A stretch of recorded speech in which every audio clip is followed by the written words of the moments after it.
trigonometric ratios of some trigonometric ratios of some specific angles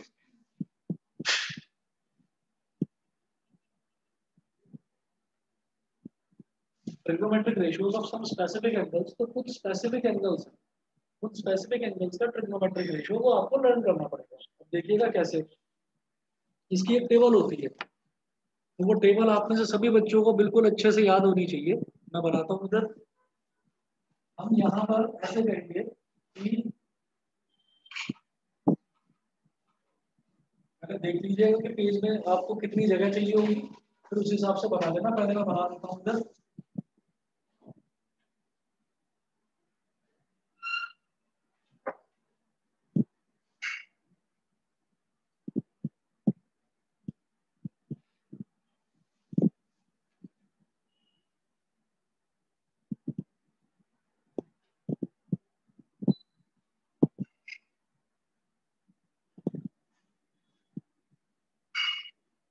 इधर तो मैंने लिखा है टी रेशियोज मतलब ट्रिग्नोमेट्रिक रेशियोज को मैं सारा इधर लिखने वाला हूँ। अब इधर मैं लिख रहा हूँ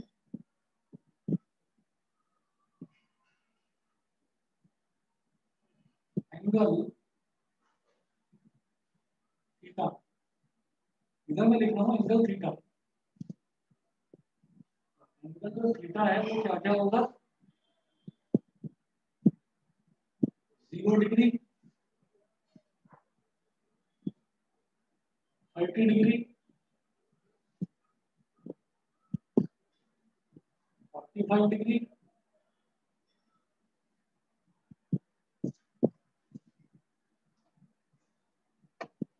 60 डिग्री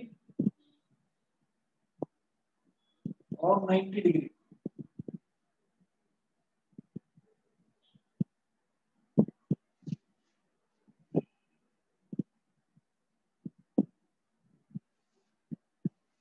ठीक है, तो अब आप ये देखिएगा, यहाँ मैं सबसे पहले लिखूंगा बेटा साइन थीटा, फिर लिखेंगे कॉस थीटा, फिर टैन थीटा, फिर कॉट थीटा,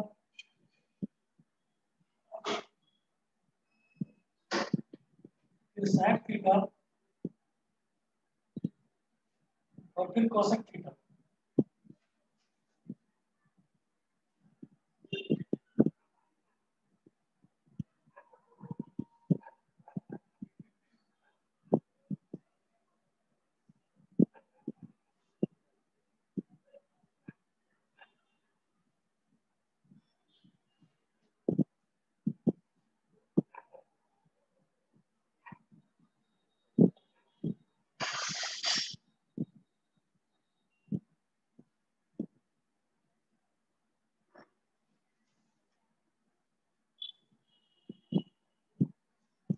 अब देखिएगा कि ये जो चीज है, ये जो टेबल हमने बना ली, ये टेबल बना लीजिए आप, 0 degree, 0 degree, 30 degree, 45 degree, 60 degree और 90 डिग्री। ठीक है, अब इसमें मुझे सिर्फ और सिर्फ एक जो है वो याद रखना है, क्या, सिर्फ और सिर्फ साइन का सीक्वेंस में याद रखूंगा, बाकी कोई सीक्वेंस आपको याद रखने की जरूरत नहीं, वो अपने आप खुद ही करते चले जाए। ठीक है, बना लीजिए पहले ये टेबल।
अब देखिएगा कि जैसे सबसे पहला है ये साइन थीटा, तो हम ये कहेंगे कि साइन थीटा का मतलब अगर मान लीजिए मैं यहाँ की बात करूँ 0 डिग्री की, तो ये वाला जो यहाँ पर जो मैं वैल्यू लिखूंगा वो लिखूंगा साइन 0 डिग्री।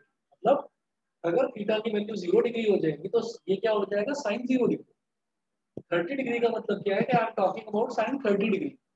ठीक है, तो ये वैल्यूज लाइन से लिखिए आप। साइन 0 डिग्री की वैल्यू होती है 0, साइन 30 डिग्री की वैल्यू होती है 1/2, साइन 45 डिग्री की वैल्यू होती है 1/√2, साइन 60 डिग्री की वैल्यू होती है √3/2 और साइन 90 डिग्री की वैल्यू होती है 1। ठीक है, बस आपको मैं ये याद करवाऊंगा, आपको बस ये याद कर, साइन 0 डिग्री की वैल्यू 0, 30 डिग्री की 1/2, 45 की 1/√2, 60 की √3/2, 90 की 1। ये हो गया। अब इसको ये जो यहाँ से यहाँ तक इस सीक्वेंस में लिखा हुआ है इसको उल्टा लिख दो इस सीक्वेंस में। कैसे? 1 सबसे लास्ट प्लेस पर लिखा हुआ था तो 1 को यहाँ लिख दो फर्स्ट प्लेस पर। √3/2 सेकंड लास्ट पोजीशन पर था तो इसको सेकंड पोजीशन पर लिख दो।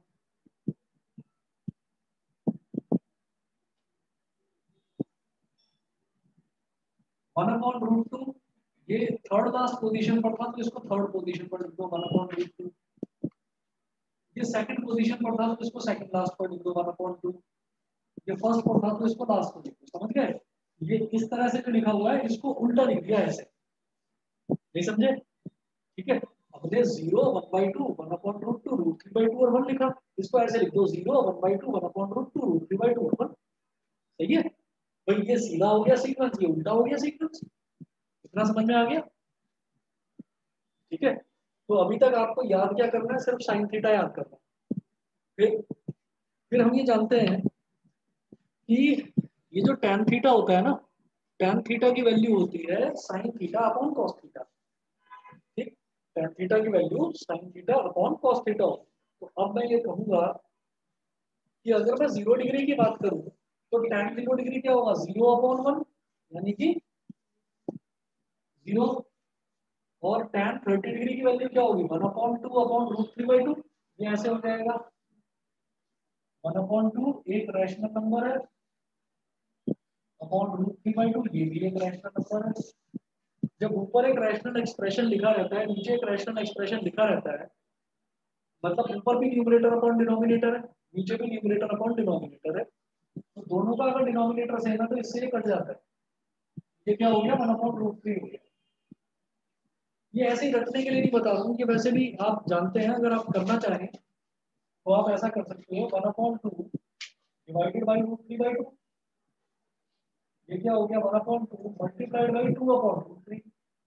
आप देखोगे 2 से 2 कट गया तो क्या आ गया? 1/√3 आ गया। ठीक है, तो बार बार इतना लंबा ये मेथड को करना ठीक नहीं है, बच्चों वाला तरीका हो गया ये। आप ये समझिए कि ऊपर भी एक रैशनल एक्सप्रेशन है, नीचे भी एक रैशनल एक्सप्रेशन है, तो अगर दोनों के डिनोमिनेटर सेम है तो वो कट जाते हैं। सिमिलरली अगर दोनों के न्यूमरेटर सेम है तो वो भी कट जाते हैं।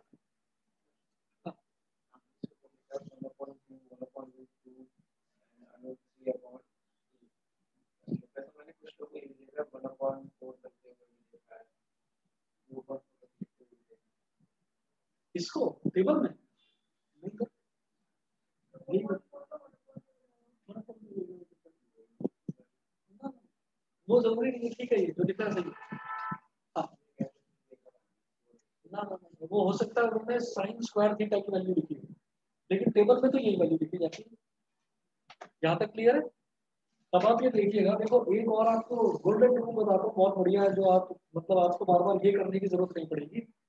जैसे मान लो ये लिखा हुआ है 1/2/√3/2, ऊपर भी रैशनल एक्सप्रेशन नीचे भी रैशनल एक्सप्रेशन। इसका सॉल्यूशन ये होता है कि सबसे ऊपर वाले को सबसे नीचे वाले से मल्टीप्लाई करके न्यूमरेटर में ले आओ। सबसे ऊपर वाले को सबसे नीचे वाले से मल्टीप्लाई करके न्यूमरेटर में रख दीजिए। ठीक है, अपॉन ये जो बीच वाले हैं इनको आपस में मल्टीप्लाई करके डिनोमिनेटर में रख दीजिए। 2 से 2 कट गया, तब भी तो 1/√3 आया। समझ गए? तो ये हमारे पास ये एक फंडा है, ये हमेशा याद रखना इसके लिए फिर आपको बार बार वो करने की जरूरत नहीं पड़ेगी कि 1/2 डिवाइडेड बाई √3/2, फिर नेक्स्ट स्टेप में डिवाइड को मल्टीप्लाई में कन्वर्ट करके रेसिप्रोकल करो, है ना। ये वही चीज है, उसका शॉर्टकट, ये उसका शॉर्टकट समझ गए, ठीक है। अब आप ये देखिएगा, बताइए बेटा क्लियर है? युग, न्यासा, क्षितिज, इंदर, यस सर। सभी को क्लियर है? Yes sir. चलिए आदित्य, अक्षर, यस सर। चलो ठीक है। Yes, sir. गरिमा, यस सर। ठीक है। अब जरा देखिएगा, 0/1 करा तो 0 आ गया, 1/2/√3/2 करा तो क्या आ गया, 1/√3।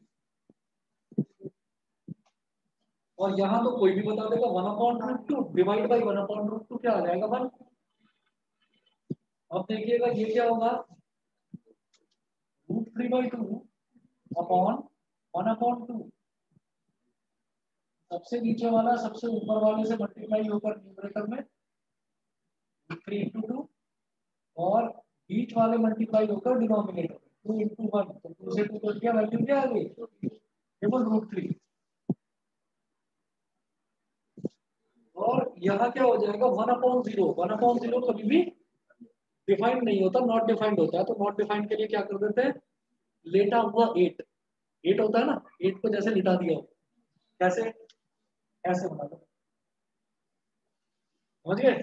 इसको नॉट डिफाइंड बोल देते हैं या इंफिनिटी बोल देते हैं।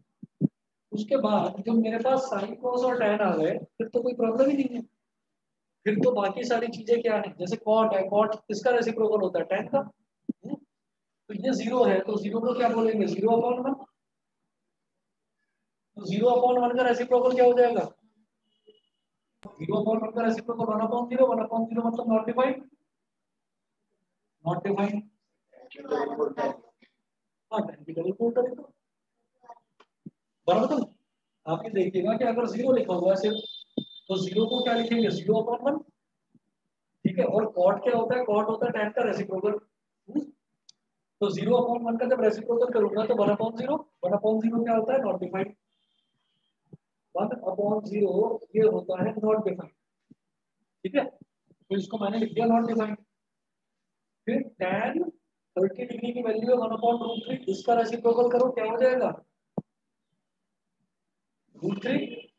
फिर tan 45 डिग्री क्या है 1, तो cot 45 के लिए क्या करो 1 का रेसिप्रोकल, 1 का रेसिप्रोकल क्या होता है ये भी 1। फिर tan 60 डिग्री क्या है √3, √3 है, √3 का रेसिप्रोकल करेंगे क्या होगा 1/√3। हाँ जी। अब आ जाएंगे इंफिनिटी का रेसिप्रोकल। तो इंफिनिटी कैसे आया था, इंफिनिटी कैसे आया था, तो 1/0 था, है ना। जब इसका रेसिप्रोकल करेंगे तो क्या हो जाएगा 0/1, यानी कि क्या 0, ठीक है। अब आ जाएंगे sec थीटा पर। तो sec थीटा, sec किसका रेसिप्रोकल होता है, cos का।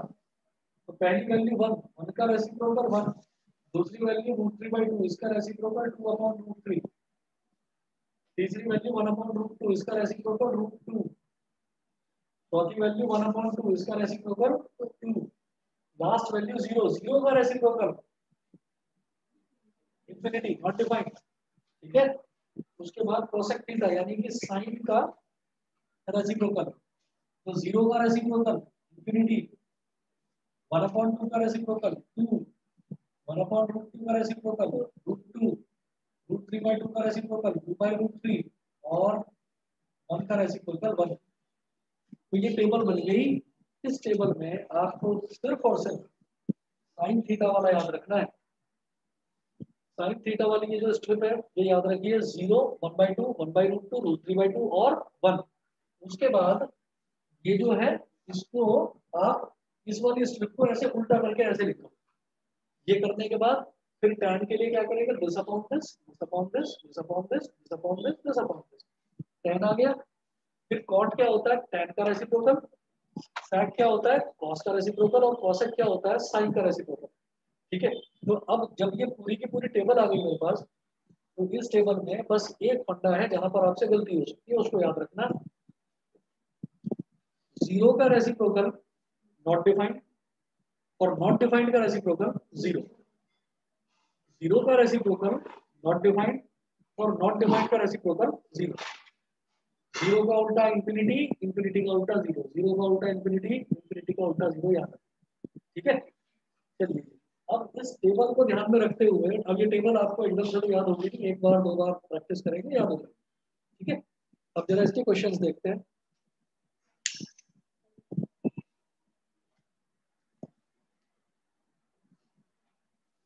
Page number 195, example number 6।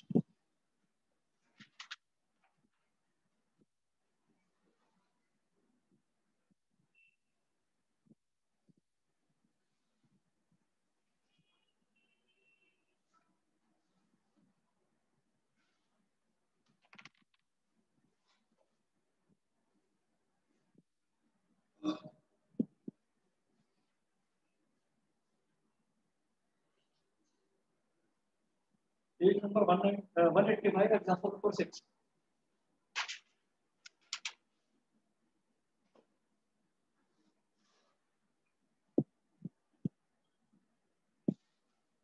One eighty five example number 6। In triangle ABC, right angle at B, AB is equal to 5 centimeter and angle ACB is equal to 30 degree. See the given figure. तो figure दे रखी है इसमें। आप सभी बच्चों के पास NCERT है, मुझे क्वेश्चन नोट करने की जरूरत तो नहीं है, बताइए। No sir. सर मेरे पास नहीं है। नहीं है तो मैं लिख रहा हूँ, क्वेश्चन देख लीजिए। एग्जाम्पल नंबर 6 में है, in triangle A B C,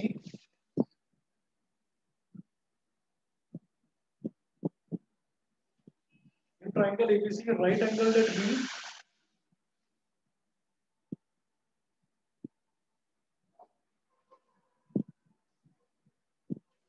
in triangle A B C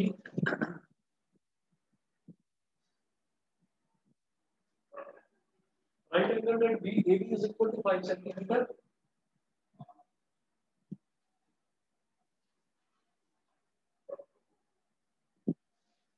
Right angle at B, comma AB is equal to 5 centimeter and angle ACB is equal to 30 degree. And angle ACB is equal to 30 degree. Bracket में लिखा है सी figure 8.19, सीधा figure बस इतना लिखा। Determine the lengths of the sides BC and AC.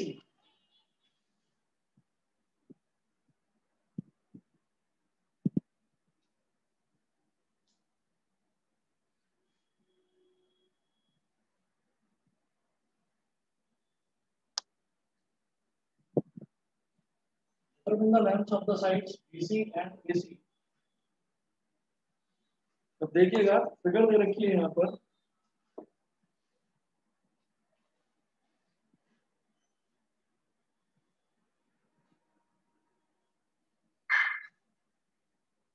A B C, यहाँ पर ये राइट एंगल है और ये 30 डिग्री है और AB की वैल्यू दे रखी है 5 सेंटीमीटर, एंगल AC भी दे रखा है 30 डिग्री। ट्रिग्नोमेट्रिक रेशियोज का इतना फायदा होता है कि जो वो पूछे आपसे आप उसको निकाल सकते हो, बस ये आपको वैल्यू, ये टेबल आपको याद होनी चाहिए। ठीक है, आप ये देखिएगा वो पूछ रहे हैं BC और AC आपको बताना है, तो सबसे पहले चलो BC पर फोकस करते हैं। तो आप ये देखिएगा ये मेरे पास क्या है, AB 30 डिग्री को अगर हम एंगल बांधते हैं, यहाँ पर 30 डिग्री दे रखा है एंगल, तो 30 डिग्री के सामने वाली साइड क्या होगी, परपेंडिकुलर। ठीक है, ये जो 90 डिग्री है इसके सामने वाली साइड क्या होगी, हाइपोटेन्यूज। 30 डिग्री के सामने वाली साइड होगी परपेंडिकुलर, जो बचा वो क्या हो गया, बेस। जो बचा वो क्या हो गया, बेस हो गया। तो अब आप ये देखिएगा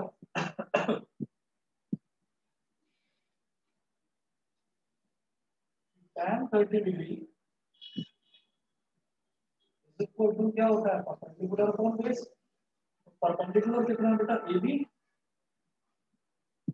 और बेस कितना है, BC। अब tan 30 डिग्री की वैल्यू लिखिएगा कितनी होती है, 1/√3, 1/√3। AB की वैल्यू कितनी है, 5, और BC की वैल्यू मुझे नहीं पता, BC की वैल्यू मुझे कैलकुलेट करनी है। तो अब go for cross multiplication, BC into 1 कितना हो गया, BC, 5 इंटू रूट 3 कितना हो गया? बीसी की वैल्यू क्या आ गई? 5 रूट 3 सेंटीमीटर। क्लियर है? समझ गए? चलिए जी, टैन क्यों लिया अभी बताता हूँ, 1 मिनट रुकिए।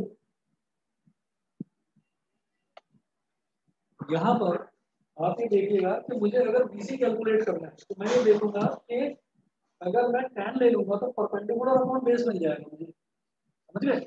और परपेंडिकुलर की वैल्यू मुझे पता है, tan 30 डिग्री की वैल्यू पता है, ये अननोन है तो इसकी वैल्यू निकल जाएगी। हाँ, जिसमें बेस और परपेंडिकुलर दोनों आता हो। अब मुझे क्या निकालना है? एसी।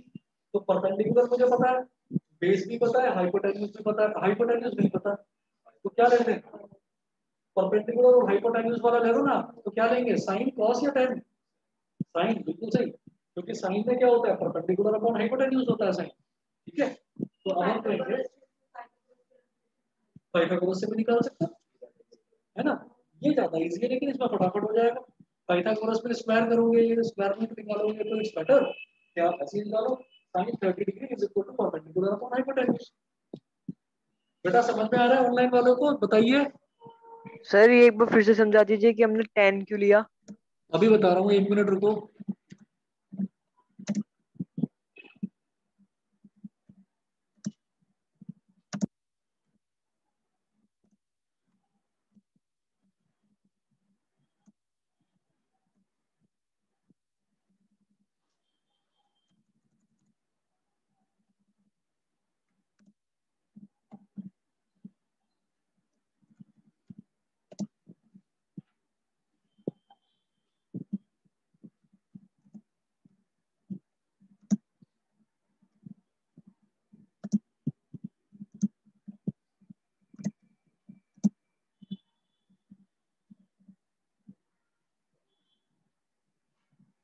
देखो ऐसा है कि यहाँ पर इन्होंने एबी की वैल्यू दे रखी है बेटा 5 सेंटीमीटर, और बीसी की वैल्यू वो पूछ रहे हैं। तो मैं tan क्यों ले रहा हूँ? मेरा tan लेने का रीजन सिर्फ इतना है कि tan थीटा का फॉर्मूला मुझे पता है, tan थीटा का फॉर्मूला। हाँ, समझे? दोबारा बोलो। हाँ, बेस ही तो कैलकुलेट करना है। देखो, बेस नहीं दे रखा है और परपेंडिकुलर दे रखा है, तो परपेंडिकुलर और बेस का रिलेशन किस में आता है? या तो tan में या cot में। ठीक है, तो मैंने कहा चलो tan ले लेता हूँ। तो tan थीटा क्या होता है? Perpendicular upon base. तो हम बोलेंगे tan 30 degree is equal to 5 upon B C. तो वही हो गया, tan 30 degree is equal to A B upon B C. समझ गए अक्षर? Yes sir. ठीक है, अब हम क्या करेंगे कि जैसे इस तरह से तो बीसी आ गया। अब देखो, अब मेरे पास हाइपोटेन्यूज भी तो नहीं है, मेरे पास एच भी नहीं है, लेकिन पी है। तो मैं पी अपॉन एच, मेरे को मालूम है पी अपॉन एच रेशो किसका होता है? साइन का होता है। तो मैं साइन का लगा दूंगा। Similarly sine 30 degree equal to P upon H, और परपेंडिकुलर क्या है? एबी, और एच क्या है? एसी। हाँ, 1/2 इज इक्वल टू एबी कितना है? 5, और एसी नहीं पता, कैलकुलेट करना है, क्रॉस मल्टीप्लिकेशन करेंगे। AC is equal to 5 into 2, तो AC is equal to 10 centimetre.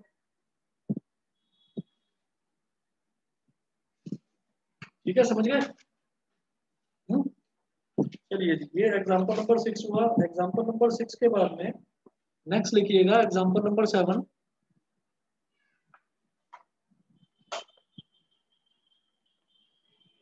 Example 7 देखिएगा।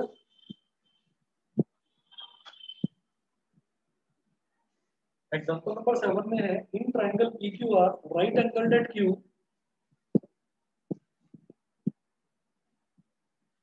In triangle PQR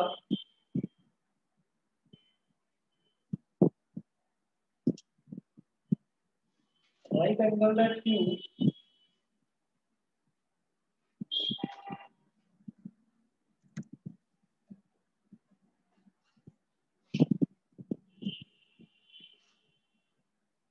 right angled at Q, और ब्रैकेट में लिखा हुआ है बेटा सी figure.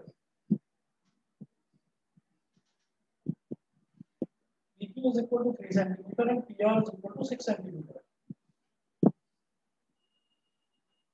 PQ is equal to 3 centimeter and PR is equal to 6 centimeter. Full stop. Determine angle QPR and angle PRQ. Angle QPR and angle PRQ. QPR and angle PRQ ये है। अब देखिएगा इधर कर रहा हूँ और फिगर भी इस तरह से बना रहा हूँ इसकी।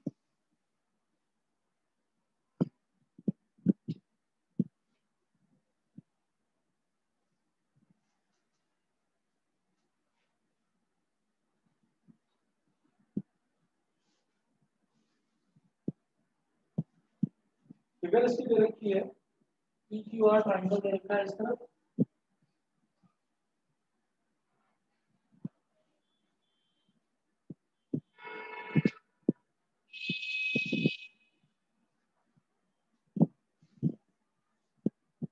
और PQ की वैल्यू है 3 सेंटीमीटर, PR की 6 सेंटीमीटर। PQ की वैल्यू 3 सेंटीमीटर, PR की वैल्यू 6 सेंटीमीटर। वो कह रहे हैं कि आप एंगल QPR बताइए और एंगल PRQ बताइए। अब देखिएगा सबसे पहले वो पूछ रहे हैं कि आप ये वाला एंगल बताओ, एंगल QPR। अब QPR अगर ये है, अगर मैं QPR की बात करता हूँ तो हम ये कहेंगे कि QPR के केस में मतलब ये वाला एंगल मुझे बताना है, ये वाला एंगल, तो इसको आप थीटा मान लो या x मान लो। That angle QPR is equal to x, ये मैंने x मान लिया, and angle PRQ is equal to y, इसको मैंने y मान लिया। ठीक है, तो अब आप ये देखिएगा अगर ये x है, अगर ये वाला एंगल मेरे को कैलकुलेट करना है तो इस एंगल, पहली बात तो ये देखो 90 डिग्री के सामने वाली साइड क्या होती है, हाइपोटेन्यूज। तो x के सामने वाली साइड जो एंगल है उसके सामने वाली साइड क्या होगी, परपेंडिकुलर। जो बचा वो क्या हो गया, बेस हो गया। हाइपोटेन्यूज, परपेंडिकुलर और बेस क्लियर है। हाँ, क्योंकि मैं इसमें कैलकुलेट क्या करना चाह रहा हूँ, मैं इसमें कैलकुलेट करना चाहता हूँ कि एंगल QPR निकल जाए, यानी कि मैं x कैलकुलेट करना चाहता हूँ। अब क्या क्या चीजें मेरे पास अवेलेबल है वो देखो, मेरे पास बेस है और हाइपोटेन्यूज है। तो बेस और हाइपोटेन्यूज किस रिलेशन में आता है, cos में। cos theta is equal to base upon hypotenuse होता है। तो मैं यहाँ पर लिखूंगा cos x is equal to base upon hypotenuse. cos x is equal to base upon hypotenuse. अभी देखिए बेस कितना है, बेस है PQ और हाइपोटेन्यूज क्या है, PR। तो आप लिखिएगा cos x is equal to PQ upon PR, क्या हटा दो बीच में से, cos x is equal to PQ upon PR। एक स्टेप और, cos x is equal to PQ कितना है बेटा 3 और PR 6, तो 3 1 जा 3, 3 2 जा 6। तो cos x is equal to 1/2, cos x is equal to 1/2। अब इसमें क्या है कि cos के टेबल में 1/2 कहाँ आता है ये बताओ, 60 डिग्री पर। तो obviously x is equal to 60 degree. अभी वो तो ये वाला एंगल भी पूछ रहे हैं, ये तो निकाल लोगे अपने आप। कैसे, एंगल सम प्रॉपर्टी। भाई मेरे पास ये वाला एंगल 60 आ गया, ये 90 आ गया, 60 + 90 150, तो कितना बचा, 30 तो बचा, तो 30 डिग्री हो गया। ठीक है, चलिए जी, समझ रहे हो, इंदर समझ में आ रहा है। Inder, yes Aditya, sir. आशा, बिरमान, यासा, योग बताइए। Yes sir. ठीक है, चलिए जी आगे देखते हैं। ओके ओके, अब आगे देखते हैं, एग्जांपल नंबर 8 है।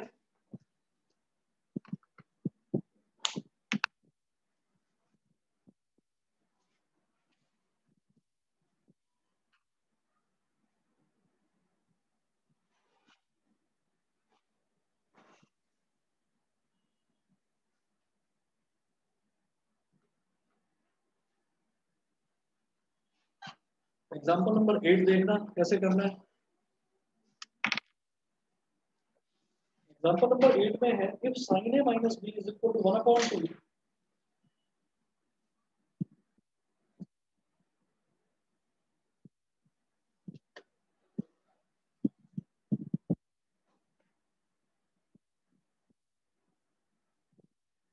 If sin a minus b is equal to 1/2, comma cos a plus b is equal to 1/2.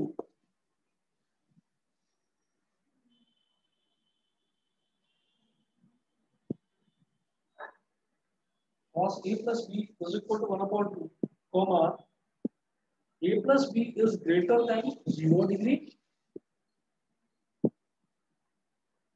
A plus b is greater than 0 degree and less than 90 degree.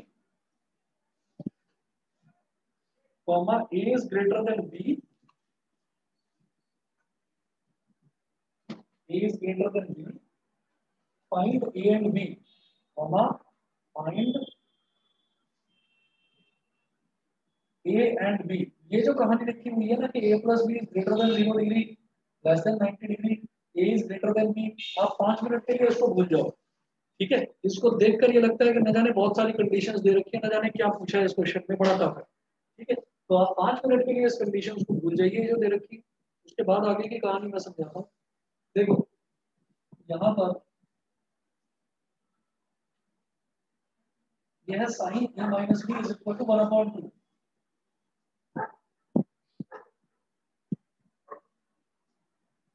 Sign A minus B is equal to 1/2। मुझे सिर्फ इतना बता दीजिए कि sign के table में 1/2 कहाँ आता है।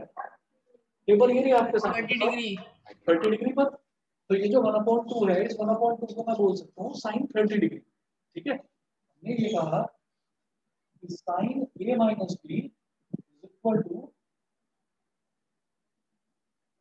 Sign 30 degree. जब sine A minus B sine 30 degree के इक्वल है तो इसका मतलब क्या हो गया, ए माइनस बी कितना हो गया 30 डिग्री, ए माइनस बी की वैल्यू 30 डिग्री आ गई।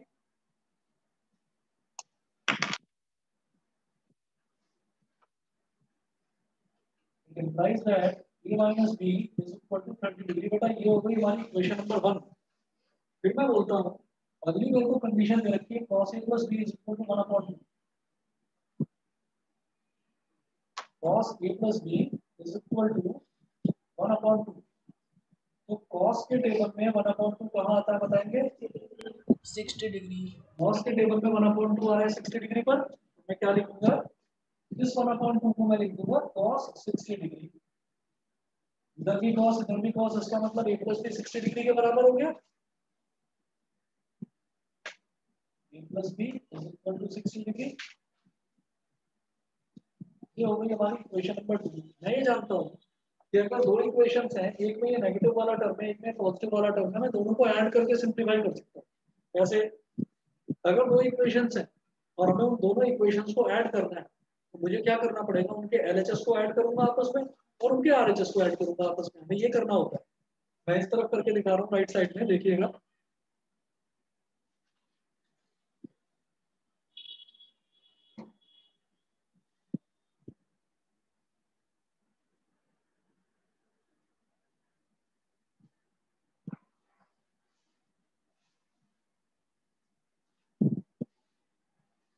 ऐड फर्स्ट एंड सेकंड दोनों इक्वेशंस को ऐड कर दिया। तो फर्स्ट इक्वेशन की लेफ्ट हैंड साइड क्या है, a minus B is equal to 30 degree. Second equation क्या है, a plus B is equal to 60 degree. अब जैसे दोनों को ऐड करेंगे तो माइनस बी प्लस बी तो कैंसिल आउट हो जाएगा और a प्लस ए कितना हो गया 2a और 30 प्लस 60 कितना हो गया 90, 245। तो a की वैल्यू कितनी हो गई 45 डिग्री। ठीक है, तो मेरे पास दो इक्वेशन है। अब आपकी मर्जी है कि आप a की वैल्यू को इक्वेशन 1 में डालो या इक्वेशन 2 में डालो, वो आपकी मर्जी।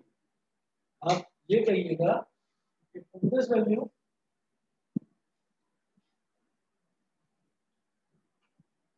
in इक्वेशन 2, इस वैल्यू को इक्वेशन 2 में डाल दीजिए। तो इक्वेशन 2 क्या है, a plus B is equal to 60 degree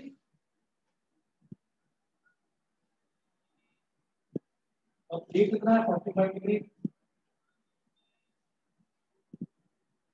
plus B is equal to 60 degree. 45 को इधर ले जाओ, बी कितना हो गया 60 डिग्री माइनस 45 डिग्री, तो बी की वैल्यू कितनी आ गई 15 डिग्री। ठीक है, ए और बी ये दोनों एंगल्स की वैल्यू क्लियर हो गई जी, सभी को बताइए। सर ये इक्वेशन 1 से भी हो सकता था।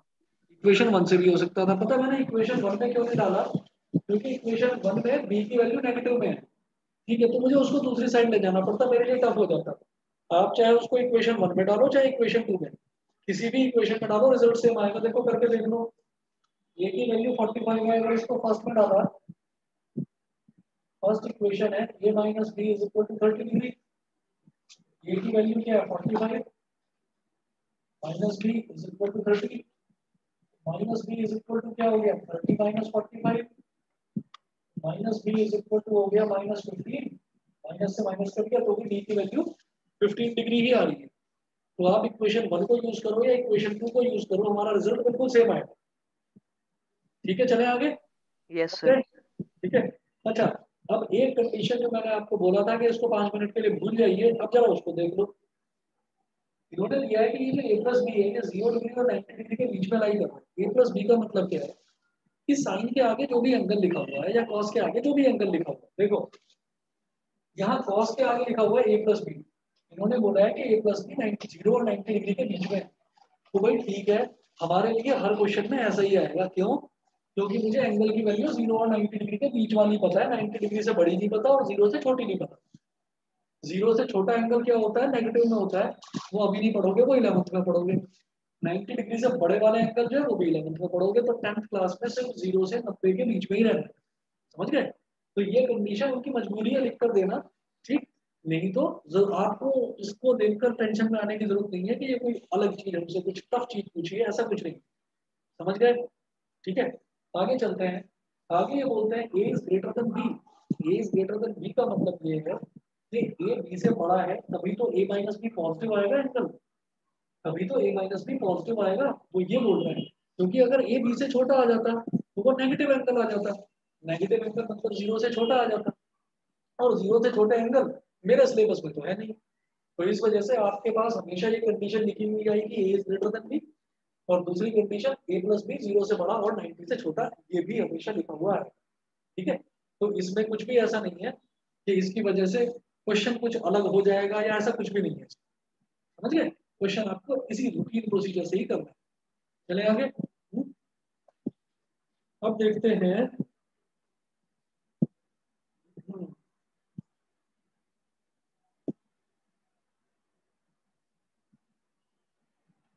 एक्सरसाइज 8.2 जो है, एक्सरसाइज 8.2 के मैं सारे क्वेश्चंस तो नहीं पर कुछ क्वेश्चंस करवा रहा हूँ, बाकी आपको दूंगा होमवर्क के लिए।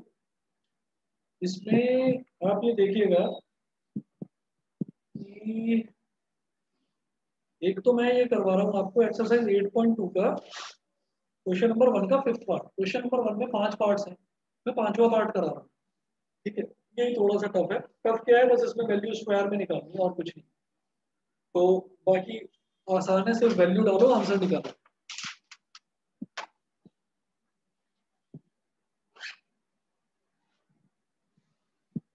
ये वाला मिटा दो, पूरा क्वेश्चन नोट कर लिया?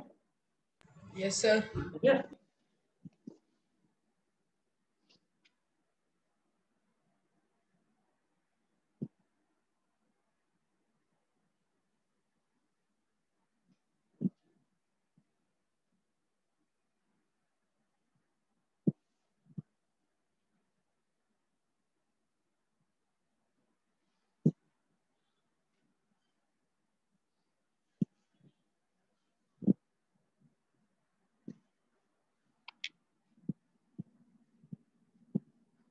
अब देखिएगा एक्सरसाइज 8.2 का क्वेश्चन नंबर 1 का 5th पार्ट।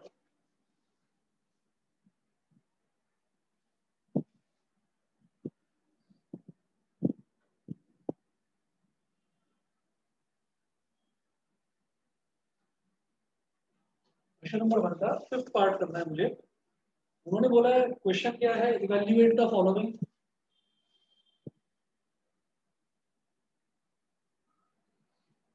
मैं सिर्फ इसका एक पार्ट करा रहा हूँ, फिफ्थ पार्ट है 5 cos square 60 degree 5 cos square 60 degree plus 4 sec square 30 degree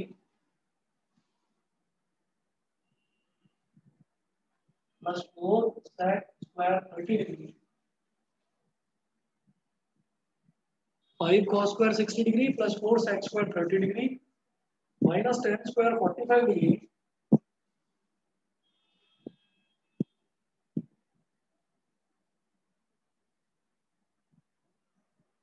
minus 10 square 45 degree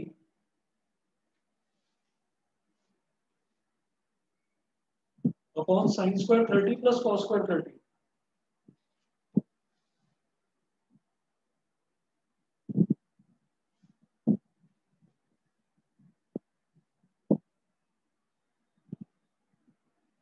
upon sine square 30 plus cos square 30। अब देखिएगा ये जो cos स्क्वायर 60 लिखा हुआ है ना, इस cos स्क्वायर 60 का मतलब ये है कि cos 60 का होल स्क्वायर। ठीक है, ये मैंने आपको कल भी बताया था कि cos स्क्वायर थीटा अगर लिखा हुआ है तो समझिए cos थीटा का होल स्क्वायर लिखा हुआ है वो। तो अब देखिएगा जैसे ये 5 है, cos स्क्वायर 60 का मतलब है cos 60 डिग्री का होल स्क्वायर, और sec स्क्वायर 30 डिग्री का मतलब है sec 30 डिग्री का होल स्क्वायर। ठीक है, और tan स्क्वायर 45 डिग्री का मतलब है tan 45 डिग्री का होल स्क्वायर। ऐसे ही डिनोमिनेटर में sin स्क्वायर 30 का मतलब sin 30 का होल स्क्वायर, cos स्क्वायर 30 का मतलब cos 30 का होल स्क्वायर। ये है। अब जरा देखिएगा, अगर मैं cos 60 की बात करूं तो cos 60 कितना है 1/2, 5 मल्टीप्लाइड बाई 1/2 का होल स्क्वायर। cos 60 की जगह 1/2 डालो प्लस 4 मल्टीप्लाई बाई sec 30 कितना है sec 30 2/√3 2/√3 का होल स्क्वायर। ठीक है, माइनस tan 45 कितना होता है 1, तो 1 का होल स्क्वायर अपॉन sin 30 कितना है 1/2 1/2 का होल स्क्वायर, cos 30 कितना है √3/2 तो √3/2 का होल स्क्वायर। ये हो गया। अब देखिएगा, अब इसको क्या करेंगे 5 मल्टीप्लाई बाई 1/2 का होल स्क्वायर क्या होता है बेटा 1/4 प्लस 4 मल्टीप्लाइड बाई 2/√3 का होल स्क्वायर क्या होगा 2 का स्क्वायर तो हो गया 4 और √3 का स्क्वायर क्या हो गया बेटा 3। ये बात समझ में आ गई? हाँ, अच्छा जी। इसके बाद देखिएगा 1 का होल स्क्वायर तो मतलब 1 ही हो गया अपॉन 1/2 का होल स्क्वायर क्या हो गया 1 का स्क्वायर 1 और 2 का स्क्वायर 4 तो 1/4 √3 का स्क्वायर 3 और 2 का स्क्वायर 4 तो 3/4। ठीक है, आगे चलते हैं 5 × 1/4 कितना हो गया 5/4 4 4 का 16/3 -1 अपॉन ये कितना हो गया 1/4 प्लस 3/4 ये हो गया बेटा 4/4। यहाँ तक क्लियर है? ये समझे? नीचे देखो डिनोमिनेटर में 1/4 ये 1/2 का होल स्क्वायर क्या हो जाएगा 1/4 √3/2 का होल स्क्वायर क्या हो जाएगा 3/4 √3 का स्क्वायर 3 2 का स्क्वायर 4। तो जब डिनोमिनेटर सेम होता है तो न्यूमरेटर ऐसे के ऐड हो जाते हैं। तो 1 + 3 क्या हो गया 4 4/4 हो गया। ठीक है, चले आगे। अब देखिएगा ये 4 से 4 कैंसिल आउट हो गया तो रिजल्ट क्या आ गया 1 आ गया केवल। अब देखो तो अब डिनोमिनेटर को तो भूल जाओ क्योंकि डिनोमिनेटर में 1 आ गया। अब बस ये बचा जो ऊपर में यहाँ पर ब्रैकेट में मैं लगा रहा हूँ बस ये टर्म बची। डिनोमिनेटर में तो 1 रह गया तो उसको तो हटा दो गायब कर दो उसको। अब देखिए ये मेरे पास है 5/4 प्लस 16/3 और 1 को बोलेंगे 1/1 5/4 प्लस 16/3 -1/1 4 3 और 1 का एलसीएम क्या आ जाएगा 12 4 3 का 12 3 5 का 15 प्लस 3 4 का 12 4 16 का 64 माइनस 1 12 का 12 12 बन जा 12 64 प्लस 15 कितना हो गया 79 79 माइनस 12 अपॉन 12 कितना हो गया 67 अपॉन 12 अब ये डिवाइड तो होगा नहीं किसी से है ना तो फाइनली हमारा आंसर यही है 67 अपॉन 12 बताइए जी क्लियर है सभी को yes Yes, sir. sir. Exercise 8.2 का क्वेश्चन नंबर 1 का 5th पार्ट था ये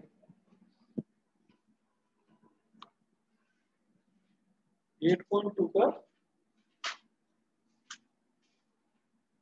क्वेश्चन नंबर 1 का 5th पार्ट 67 अपॉन 12 तो इसी तरीके से सिर्फ और सिर्फ वैल्यू डालकर के आंसर निकालना है तो मैं आप लोगों को बता रहा हूँ आज होमवर्क के तौर पर आप सिर्फ एक्सरसाइज 8.1 का क्वेश्चन नंबर 6 छोड़ेंगे क्वेश्चन नंबर 6 आपको छोड़ना है बाकी आप सब कुछ कर सकते हैं आप ट्राई करो बस एक बार ट्राई करो 8.1 और 8.2 कंप्लीट ठीक है ये दोनों आप ट्राई करिए जो भी आपके डाउट्स आएंगे नेक्स्ट क्लास में मैं बता ठीक है ट्राई करना है टेस्ट कब है 26 को ठीक है जी सभी को क्लियर है ना आज का कोई डाउट तो नहीं हाँ हाँ बताओ